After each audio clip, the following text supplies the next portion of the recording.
Good evening and welcome back. I'm Teddy, and you are listening to Night Talk. So grab a glass of wine, a beverage, whatever you'd like, and join me tonight.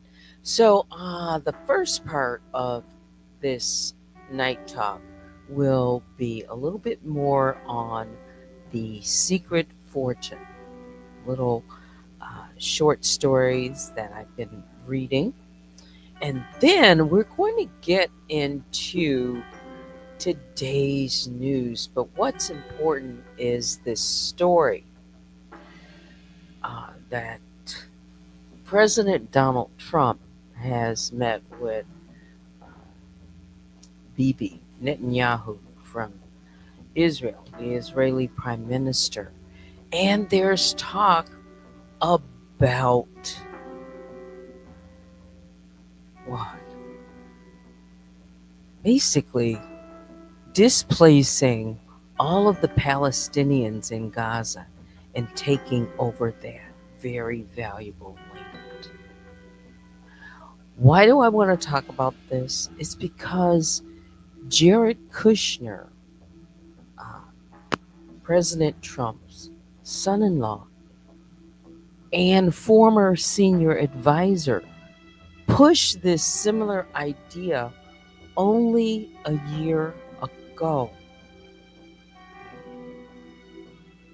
And as soon as I heard this news, and it's sending shockwaves around, maybe it's if you know anything about the way President Trump negotiates, he can put things out there and then he can pull back.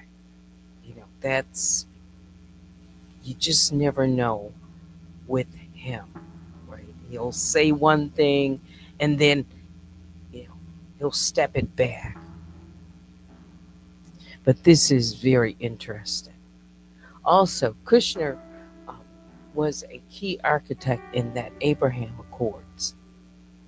But the bigger picture is that Israeli Prime Minister Benjamin Netanyahu has not publicly endorsed Trump's takeover suggestion, but Israel's military action in Gaza has intensified. There's so much that can be said about this issue. But anyway, let's just first take a few parts.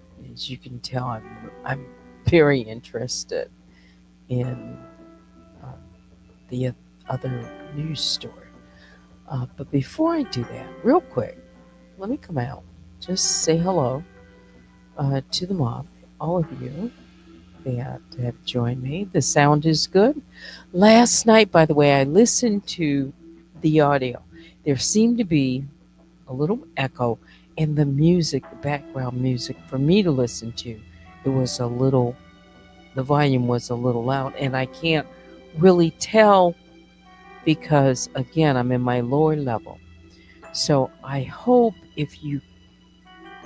when you're listening, that if you think I'm competing with the audio in the background, it's okay to let me know. I'd rather either just no music whatsoever. Right now, I don't have any.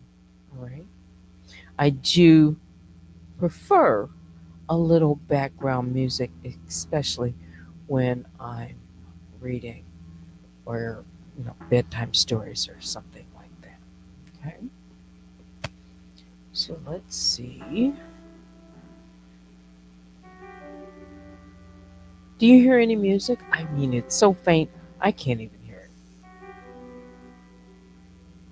And I have my speakers turned way down.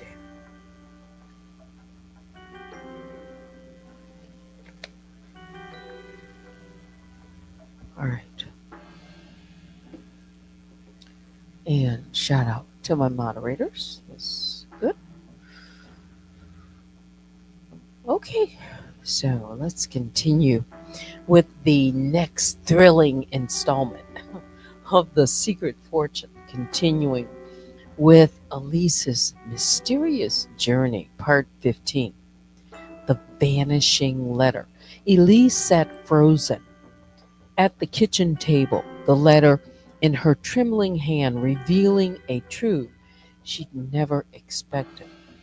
The ink aged but clear, detailed instructions for accessing a hidden safe, one her grandmother had never spoken of. As she traced the words, the air in the room felt heavy, as if the walls were holding secrets of their own. Suddenly, a gust of wind rushed through the open window, lifting the delicate pages from her fingers. She lunged forward, trying to grab them, but the letter twisted in the air and sailed straight into the fireplace. Flames devoured the brittle paper before she could react. No, no, no, she cried, desperately swiping at the embers, but it was too late. The only proof of the safe's existence was gone. Her heart pounded. Had someone planned this? Had she been followed? The sense of being watched crawled up her spine again. She wasn't just chasing a fortune, she was being haunted. Part 16. Determined not to let the mystery die with the letter, Elise scoured every inch of the house for more clues. Her grandmother had to have left another sign. After hours of searching, exhaustion overtook her and she collapsed onto the couch, her mind spinning. Then around 2 a.m., a soft creak echoed from the front porch. Elise's breath hitched. Someone was outside. She crept toward the window, her pulse roaring in her ears. The street lamp cast a long shadow over the porch. A tall, unmoving figure stood at the edge of the light, watching the house. Elise's fingers hovered over her phone. Should she call the police, step outside and confront them? As she debated, the figure slowly turned and walked away, disappearing into the darkness.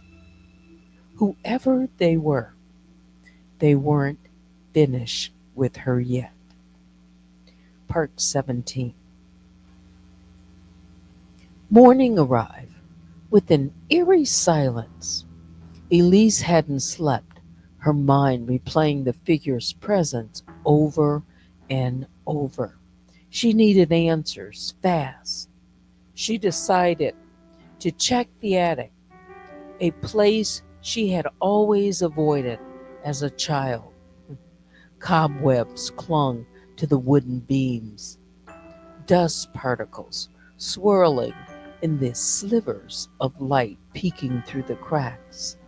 As she rummaged through an old trunk, she uncovered something startling, an aged blueprint of the house.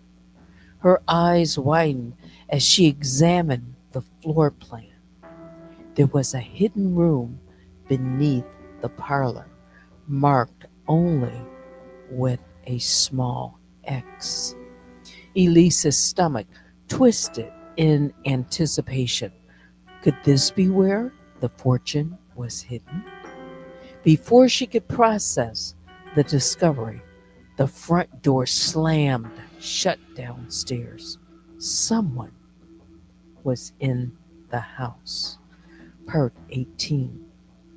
Elise's heart pounded as she pressed herself against the attic wall, listening intently. Heavy footsteps moved through the downstairs hallway. A man's voice muttered something she couldn't make out. Who was he? And how did he get inside? A few minutes passed before the intruder finally left, the door clicking shut behind him. Elise didn't dare move until the silence stretched long enough to convince her it was safe. She rushed downstairs, her eyes scanning for any sign of disturbance. Then she saw it, a single envelope placed neatly on the kitchen table. Her fingers trembled as she opened it. Inside was a note written in bold, precise handwriting. Stop looking, Elise. Some secrets should stay buried.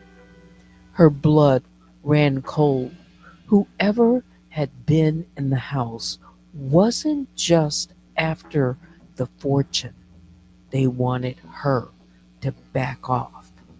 But Elise wasn't about to stop now. Let me know what you think so far. This mystery is getting intense. All right, so welcome back, all of you. Like, share, comment, and subscribe. Make sure that you turn on all of your notifications. I see from the bottom Joanne, Vicky, Lisa. Who else? Good evening. Gia, you made it. And baby Juju, good evening.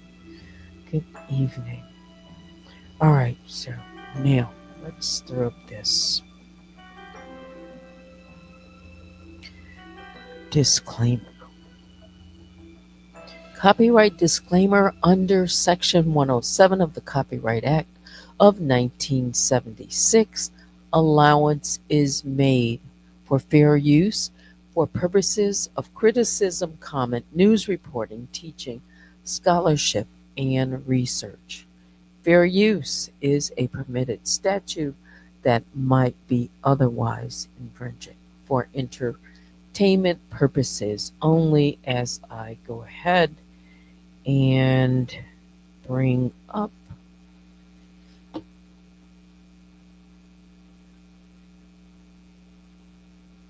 let's just this.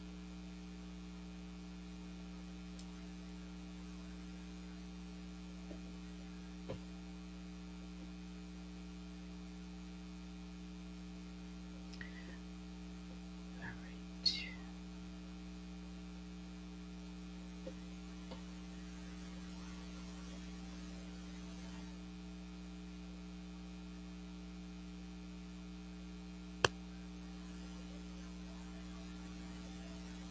So, off to your left, you can see President Trump and Benjamin Netanyahu, the Prime Minister of Israel. They met today at the White House. The headline reads Trump won't rule out sending U.S. troops to Gaza and made it clear he thinks Palestinians should leave the enclave permanently. That's today's news. But take a look at this. So, this article is more than 10 months old. It's from March the 19th of last year, 2024. It's published in The Guardian. Okay. Jared Kushner says Gaza's waterfront property could be very valuable. Now, everyone knows Donald Trump is known for developing real estate. Eyes on this valuable waterfront property, a stretch of land, not just, but land that is thought to belong to the Palestinians, although much of it has been left in rubbles because of the war, Hamas, the fighting, and the Palestinians, despite all of that, want to stay in their homeland. They want to rebuild. Okay. I'm just going to keep it here for a minute. Let's go back. So I have some talking points that I just want to make note of. Okay. One,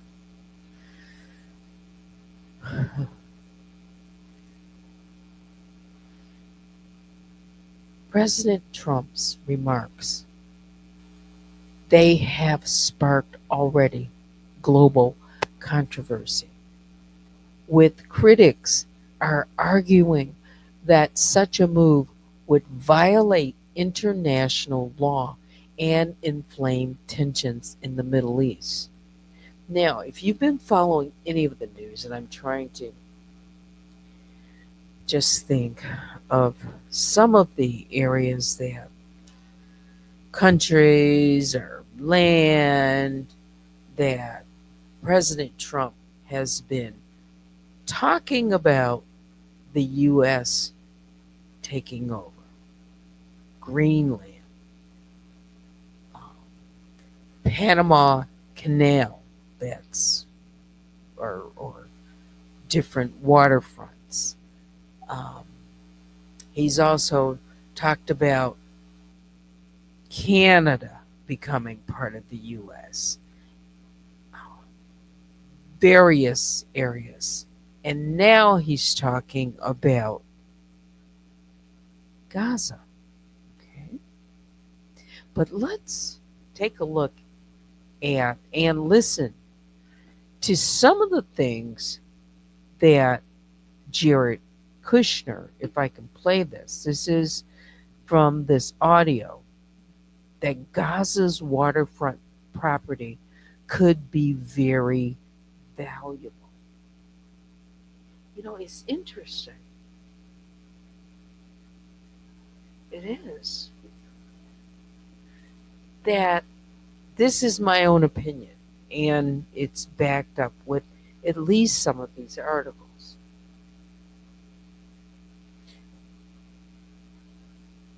That Jared Kushner, Trump's son in law, and perhaps others behind the scene have been eyeing this land property for some time to develop. Okay? Listen here, and we'll just read it together and see what you think about this. Okay? It starts off by saying that Jared Kushner has praised the very valuable potential of Gaza's waterfront property and suggested Israel should remove civilians while it cleans up the strip. The former property dealer, married to Donald Trump's daughter, Ivanka, made the comments in an interview at Harvard University. This was on February the 15th of last year. The interview was posted on the YouTube channel of the Middle East Initiative, a program of Harvard Kennedy School of Government. Kushner was a senior foreign policy advisor under Trump's presidency and was tasked with preparing a peace plan for the Middle East. So you recall that was part of the work that he did while President Donald Trump, 45, was in the White House. Okay? Let's see if I can play what Jared had to say then. In Syria, when there's refugees, Turkey took them, Europe took them, Jordan took them. For whatever reason, here in Gaza, there's refugees from the fighting, from an offensive attack that was staged from Gaza. Israel's going in to do, a long-term deterrence mission. And it's unfortunate that nobody's taking the refugees. But also there are real fears on the part of Arabs, and I'm sure you talk to a lot of them, who think once Gazans leave Gaza, Netanyahu's never going to let them back in.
Maybe, but I'm not sure there's much left of Gaza at this point. Were you So, to hear if that? you think about it, I don't even know if I had my mic open or not. I was saying some things. Can you hear me now? I hope. Okay, no sound. Sound is back. Did you? All right. Can you hear the audio? I'll go ahead and play it. I turned my mic off so that you could hear it. even the construct, like, Gaza was not really a historical precedent, right? It was the result of a war, right? You had tribes that were in different places, but then Gaza became a thing. Egypt, used to run it. And then, over time, you had different governments that came in different ways. So you have another war, usually when wars happen, borders are changed historically over time. And so my sense is I would say, how do we deal with the terror threat that is there so that it cannot be a threat to Israel or to Egypt, right? I think that both sides are spending a fortune on military. I think neither side really wants to have, a terrorist organization enclaved right between them. And Gaza's waterfront property, it could be very valuable to, if people would focus on kind of building up, livelihoods. You think about all the money that's gone into this. But who would benefit from that? To build that, waterfront up? Who would develop that? It seems that this is what President Donald Trump and others are talking about. It wouldn't be the Palestinians, because they're talking about the displacement of more than 2 million people. Where are they going to go? Jordan? Egypt?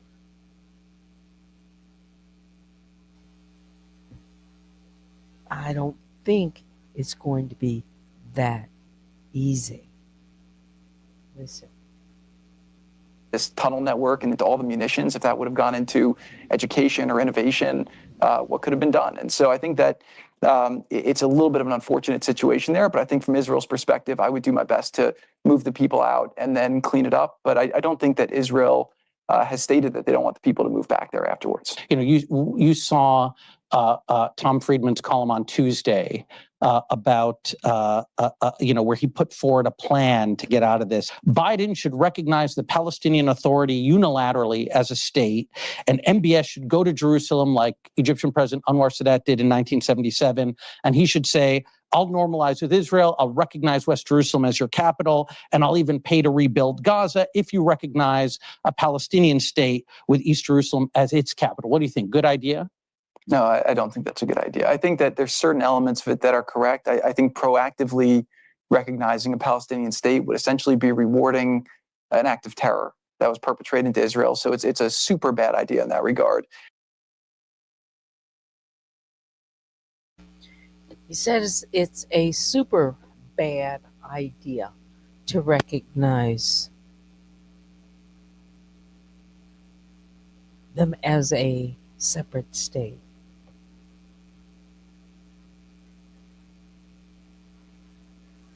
Who's eyeing this?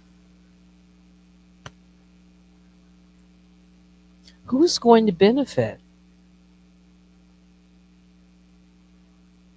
It's because it's waterfront property, a stretch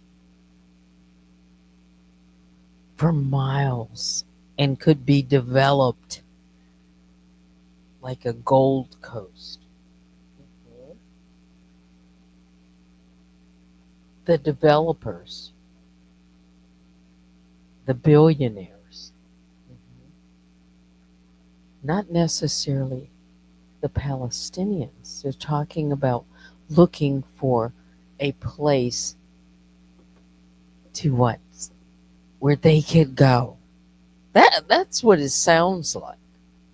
I mean, it sounds just like that, displacing without any real recognition that it's seen as their land. I mean, just move them out of their land. Go someplace else. Someone wants this property, and I don't even want to tell you what it sounds like to me. It's almost as I hesitate in a way to say what it seems like it could be.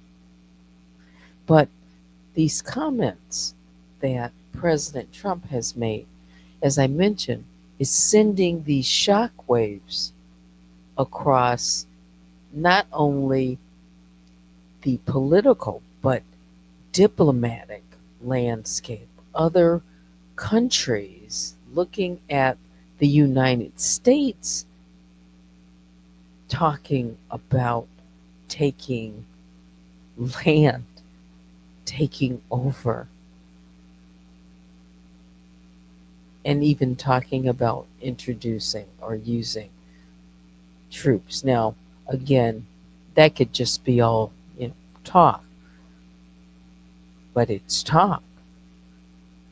So while he's always been vocal in his support for Israel, the idea of a full takeover, no, really, of Gaza, this is serious, or would raise serious questions, not just about international law, but also about how far is Israel willing to go in its own military campaign. And then there's Jared Kushner. Remember him? And I let you hear just a part of what he was talking about only last year. It's an explosive claim. And now with Trump echoing those same sentiments, it's clear that, I'll just say allegedly, this wasn't just an offhand remark. Maybe there's something that has been, again, in discussions behind closed doors. So then what is the question? Is it a real plan, or is it just posturing? And what could this mean for the Palestinians, again, the broader Middle East, and even the U.S. relations with allies in the region? So while Israel's Prime Minister Netanyahu hasn't endorsed Trump's idea outright, Israel's military offensive in Gaza is intensifying. So think of this. I mean, we're talking about there's still hostages that haven't, you know,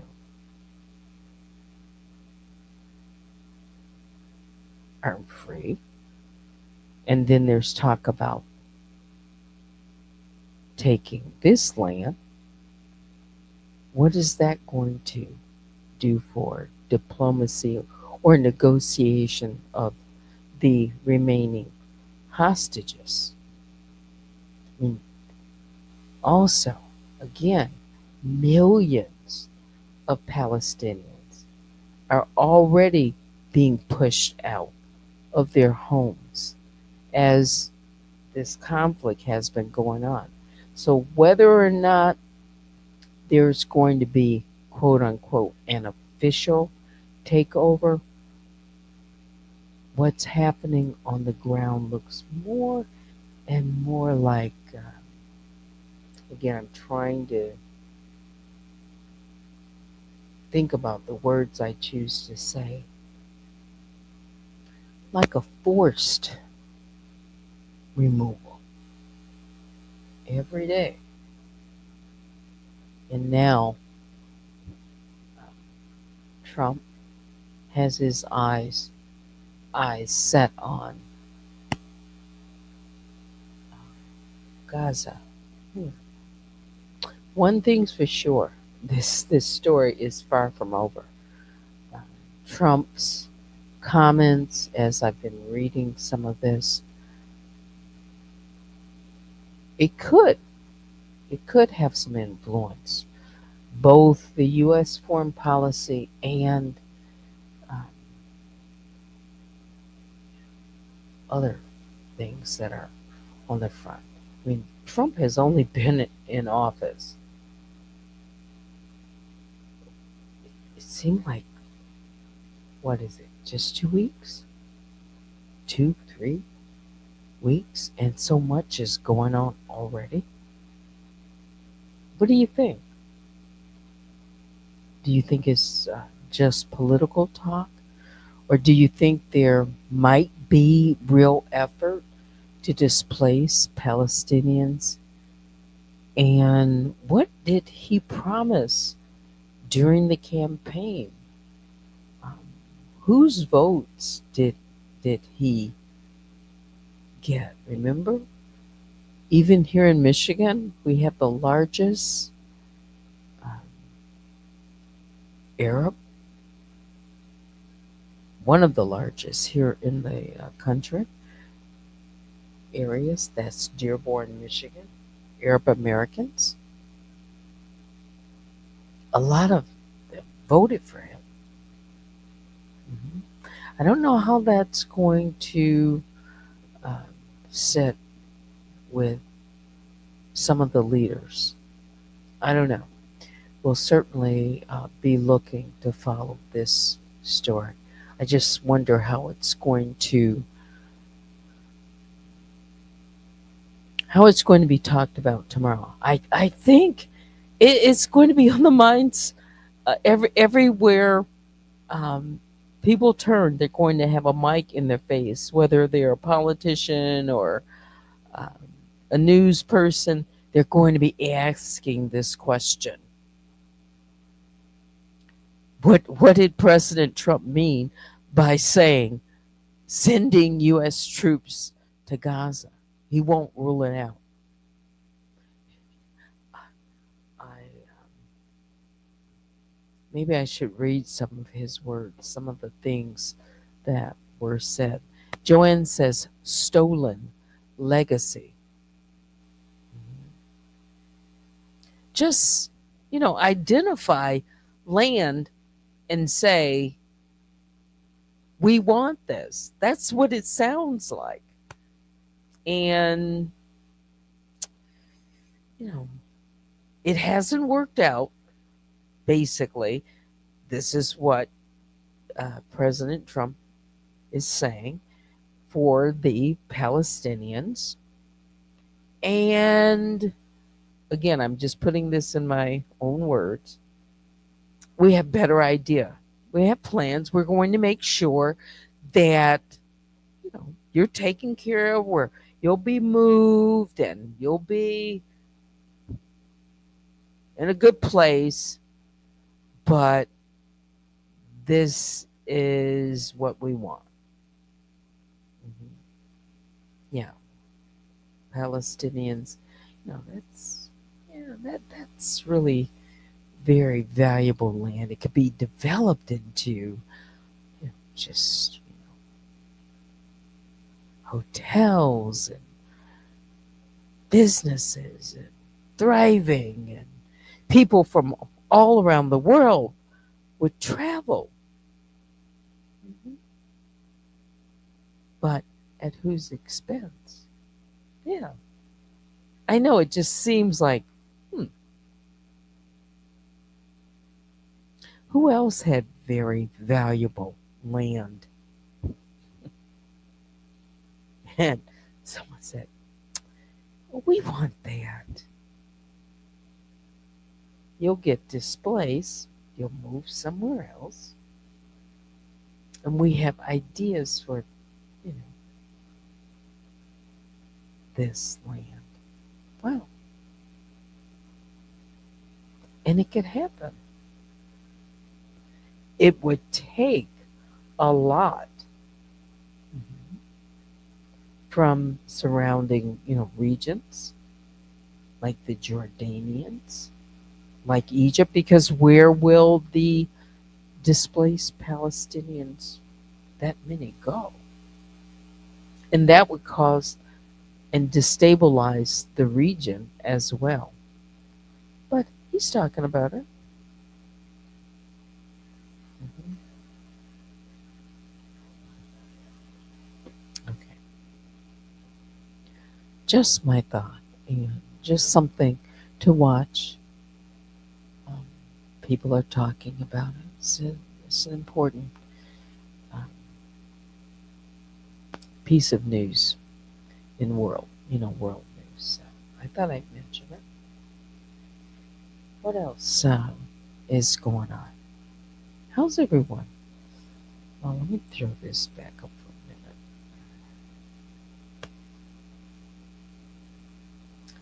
Get rid of this.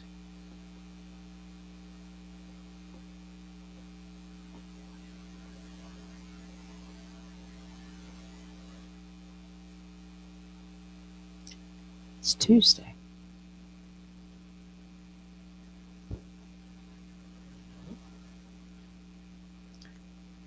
I don't think I have any music playing. Okay. Now there might be something, but I can't hear it. Tell me if anything is playing in the background. Oh, by the way, I made Facebook is live right now. We're on Facebook. Now, Baby Juju says, thanks for keeping us updated. Joanne says their original homeland is in Russia, not in Africa, Palestine. Hmm. Always fight um, about land. Mhm. That's what it is. It's always been about, since the beginning of time, land. Who owns it? who discovered it first. And for some, right, they just kick you off of your land, just take it over. It's occupied. Um, what is it called? Colonization. Is that right? Oh,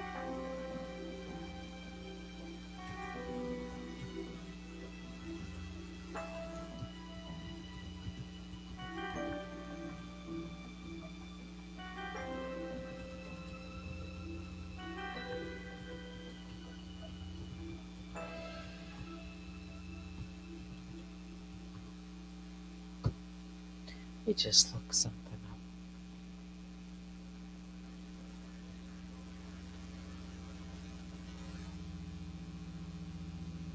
Mhm.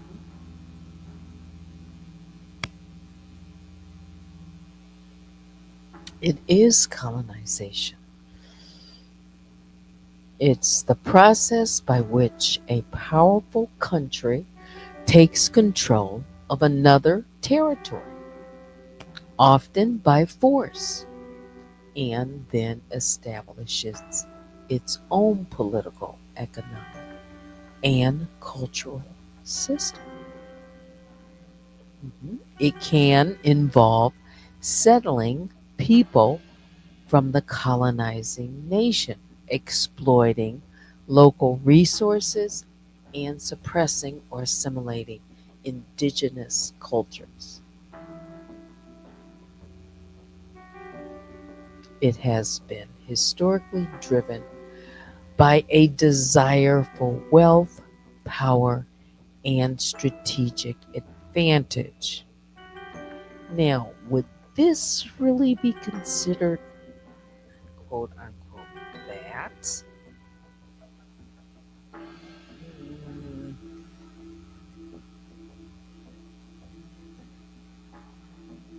Nearly every continent has experienced colonization at some point in history.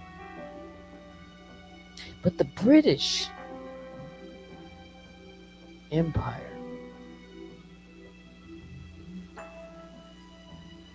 alone controlled over 25% of the world's land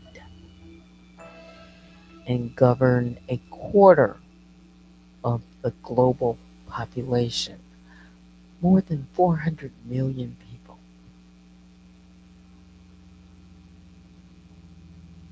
British.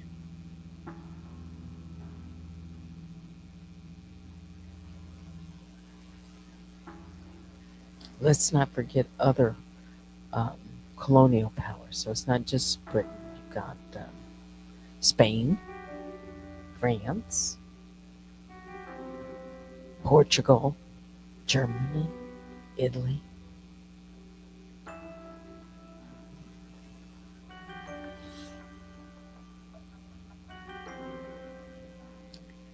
It's just interesting. It's been going on for a long time.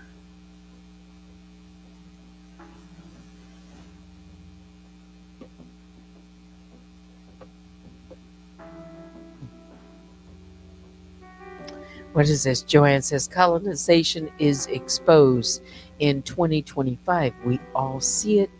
European colonization. Christopher Columbus sure did discover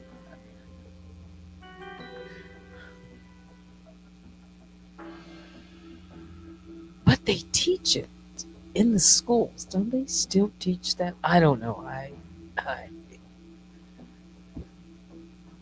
I'd be surprised now. What are they teaching in most schools, public schools? Oh, the British are colonists that migrated from Russia, the North.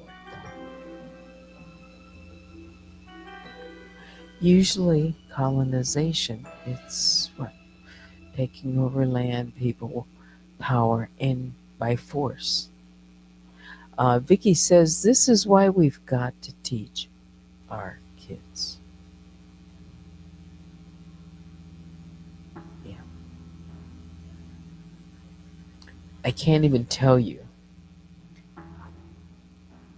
when is the last time I've seen a textbook. I mean, really gone to look for a textbook that is used in, let's just say, high schools. Yeah, that would be interesting, wouldn't it be? To see, wow, so much history has passed since I was in high school. Yeah, but what they put in the textbooks. And those used to be updated, periodically. But oh my goodness, a high school history textbook would certainly look very different if they even used textbooks. It's all online, right? But books are still, yeah, they still sell books and require books in school, right? Yeah. All right.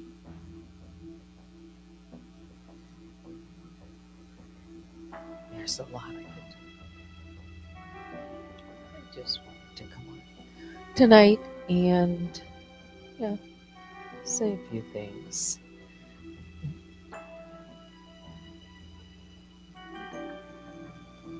How, how's it going out there? I know.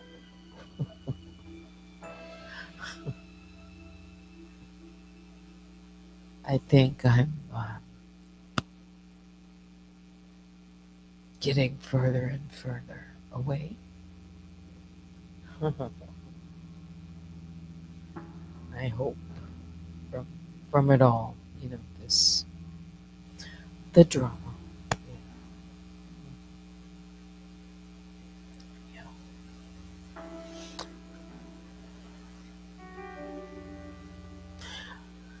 As of now, they are trying to colonize Africa, starting in South Africa with their strong munitions.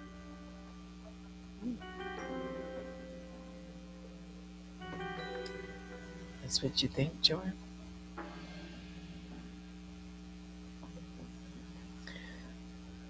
Have you seen or read all of the money that are being found that have been allocated? This is Doge, Elon Musk is part of his program and others um, that are what trying to streamline government efficiency. If I could even what just go over some of the things. Elon Musk is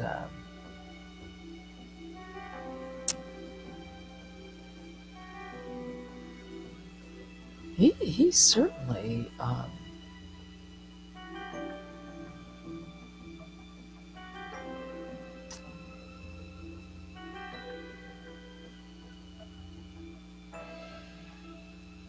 he's gaining a lot of access to information. Mhm. And pushing, very far this agenda. Yeah, and it's what I say too. What since the 20th, they're moving at lightning speed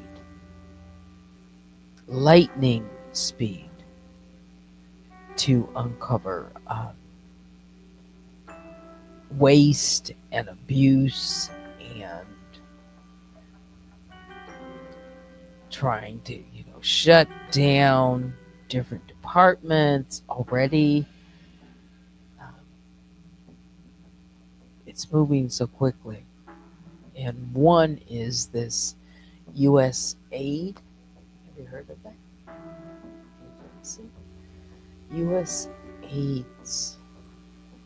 Let's see some of the things they've been. I'm reading, this is from NBC News. Okay. Inside of the office of the USA, more than 1,000 staff members and contractors have been fired or furloughed because of a near total freeze on foreign assistance. There's been a lot of pushback on that, whether or not it can be done, should be done. Um,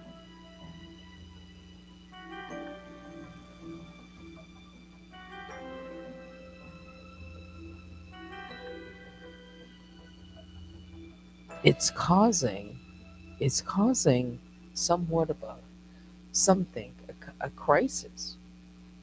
Mhm. I mean, like it's unilaterally reshaping the federal government, and whether or not it's unlawful or not, it's I'll just say Elon Musk, he's got a lot of power as he's uh,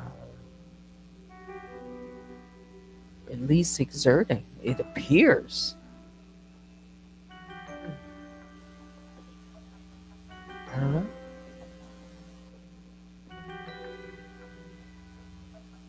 It's just happening so quickly.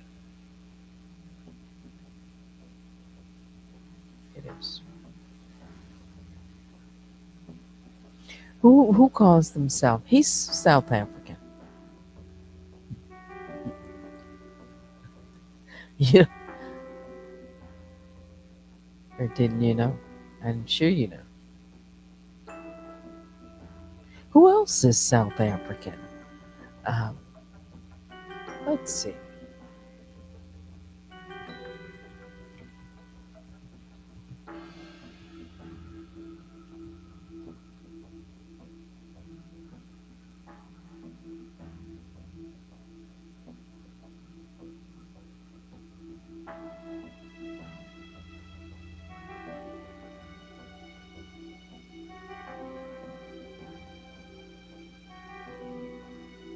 Yeah, so Elon Musk, yes. He was born in Pretoria, South Africa.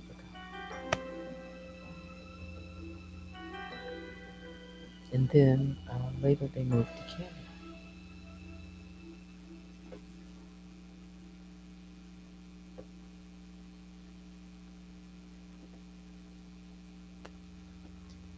So much to learn. Mhm. All right, it's 10:38. I think that'll be enough for me tonight. Yeah, hope you've enjoyed just a little conversation. And of course, if you're following this story I'm telling, the short story, we'll see how it goes along. Mhm. Whether or not I will be on every morning, I don't know. As you can see, I definitely, um, after this week, I think I will be able to. Yeah, yeah, making some progress. So, yeah. Biggest spear hugs go out to all the Grizzlies. Please hit the like on your way out. Join me sometime tomorrow. But for now, that's it. Email me at unwinewithteddy@gmail.com. Uh, thanks for watching. Until next time, I'm Teddy. Good night.